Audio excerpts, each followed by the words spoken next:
Room থেকে যদি এত সুন্দর সমুদ্র ভিউ দেখা যায় আর এত সুন্দর রুমের ভিতরে যদি থাকে রান্নাঘর, ডাইনিং টেবিল, ওয়ার্ক স্টেশন, আমার সব সময় একটা স্বপ্ন ছিল যে রুমের ভিতর থেকে দাঁড়িয়ে এরকম সুন্দর একটা ভিউ দেখতে পাবো। আর সেটা কিন্তু আমার সারা জীবনের জন্য পূরণ না হলে কয়েকদিনের জন্য কিন্তু পূরণ হয়েছে। আর আমাদের রুমের ভিতরটা যতটা সুন্দর, রুমের বাহিরটাও কিন্তু অনেক বেশি সুন্দর। আর আমরা তো এসেছিলাম গতকাল সকালে স্লিপার কোচ বাস দিয়ে। আমরা কিন্তু সুগন্ধ বিচে প্রথম নেমেছিলাম আর এখান থেকে একটা অটো নিলাম। আর আমাদের হোটেল সিপাল থেকে কিন্তু শাটেল বাস ছিল, কিন্তু সেটা আমরা আগে থেকে ভালো করে বুঝতে পারিনি দেখে এখন অটো একটা নিয়ে ফেলছি। নেওয়ার পরে আমরা দেখতেছি যে আমাদের এখানে শাটেলও ছিল। আজকে ছিল শনিবার আর শনিবারটা এত বেশি ভিড় ছিল যে রাস্তায় আমরা প্রায় 2 ঘন্টার মতন জ্যামের মধ্যে ছিলাম। যেহেতু আমাদের হোটেল সিপালটা একদমই ইনানি বিচের সাথে, যেহেতু সুগন্ধা বিচ থেকে ইনানি বিচের দূরত্ব হচ্ছে 25 কিলোমিটার, আমাদের রিসোর্টে যেতে যেতে কিন্তু প্রায় 2 ঘন্টা লেগেছিল। এই তো ফাইনালি আমরা রিসোর্টে এসে কিন্তু পৌঁছালাম। আর সিপাল বিচ রিসোর্টে কিন্তু অনেক সুন্দর বসার এখানে লবি ছিল, তো সেখানে আমরা অনেকক্ষণ ওয়েট করছিলাম।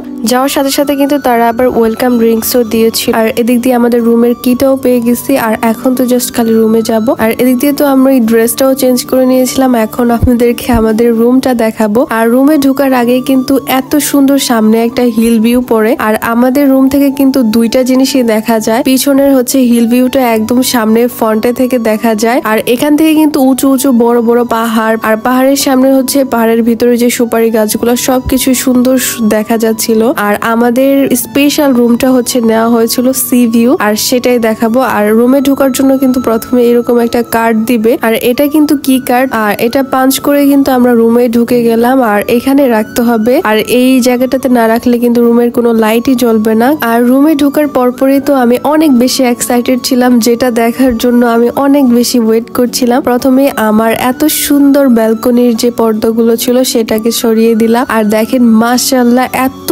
সুন্দর একটা স্কি ভিউ, যেটা হচ্ছে আমার রুমের ফ্রন্ট থেকে দেখতে পাবো। আর দেখেন সমুদ্র মনে হচ্ছে না যে মাঝখান থেকে বসে বসে আমি রুমের ভিউ দেখছি। আর নিচে তো এখানে সুন্দর সুইমিং পুলও ছিল, যেটা আমাদের রিসোর্টের ভিতরেই করা। আর এখান থেকে কিন্তু সুন্দর সি ভিউ দেখা যায়, আর এত সুন্দর হচ্ছে সুইমিং পুলও দেখা যায়। পুরো ভিউটাই হচ্ছে মারাত্মক ছিল। রাতের ভিউ আরো বেশি সুন্দর হয়। আর আমাদের এই কক্সবাজারের রুমটার এত সুন্দর ভিউ ছিল, যেটা আপনাদের না দেখালে হবেই না। চলুন আপনাদের সবাইকে আমাদের রুমটাকে দেখায়। এখানে যেহেতু আমি অনেক বেশি রান্না বান্না করতে পছন্দ করি, আপনার ভাইয়া কিন্তু এত সুন্দর একটা রুম নিছে, যেটার মধ্যে কিন্তু রান্নাঘরও ছিল। পুরো একটা রান্নাঘরের সেট আপ ছিল, যেখানে ছিল একটা ইলেকট্রিক চুলা, ওভেন, ইলেকট্রিক কেতলি, আর উপরে কিন্তু সুন্দর একটা কিচেন চিমনি ছিল, যেটা থেকে রান্নার ধোঁয়াগুলো একদমই রুমের ভিতরে আসবে না। এখানে ছোট একটা ফ্রিজ ছিল, যেখানে নরমাল ছিল আর অল্প একটু ড্রিপ ছিল। এখানে কিন্তু সবকিছুই রাখা যাবে। আর এখানে কিন্তু সুন্দর ধোয়ার জন্য বেসিনও ছিল। রান্নাঘরের যাবতীয় যা আছে এখানে কিন্তু সবকিছুই সেট আপ ছিল। ট্রেতে এখানে আমাদের কমপ্লিমেন্টারি চা, কফি সবকিছুই দেওয়া ছিল। 2টা পানির বোতলও ছিল।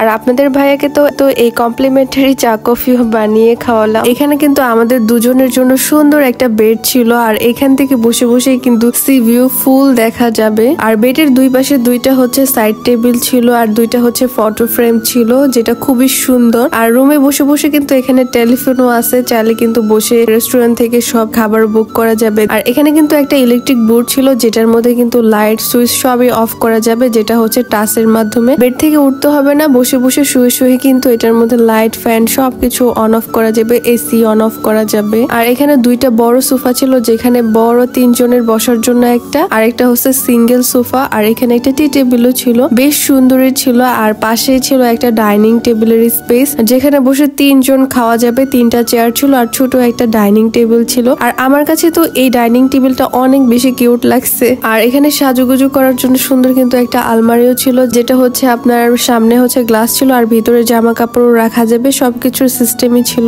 এই আলমারির ভিতরে একটা লকারও ছিল, যেখানে আপনাদের টাকা পয়সা, স্বর্ণ অলংকার রাখতে পারবেন। আর আমার কাছে তো ওরকম স্বর্ণ অলংকার দামি দামি নাই, এর জন্য এখানে আমার যে কসমেটিক গুলো আনছি সেগুলাই হচ্ছে এই লকারের ভিতরে রেখেছিলাম।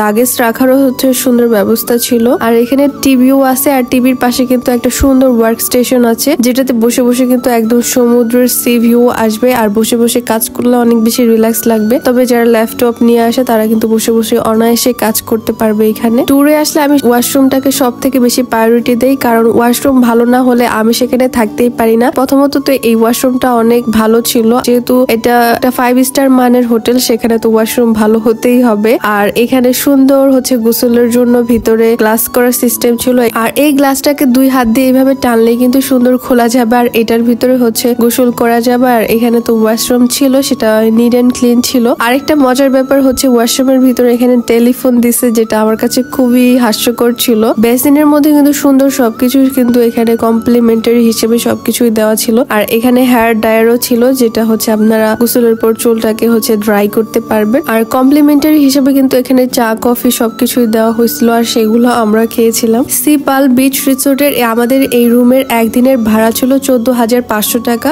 যেহেতু এটা 5 স্টার মানের একটা রিসোর্ট, সেজন্য তো একটু ভাড়া বেশি নেবে, আর তার সাথে হচ্ছে এরকম সুন্দর একটা সি ভিউ রুম, তার জন্য তো এটার দাম নিবে। আর এই রিসোর্টের বাহিরটা কিন্তু আরো অনেক বেশি সুন্দর। নেক্সট ভিডিওতে কিন্তু আপনারা আরো অনেক সুন্দর সুন্দর ভিডিও দেখতে পারবেন। সবাই ভালো থাকবেন, আল্লাহ হাফেজ।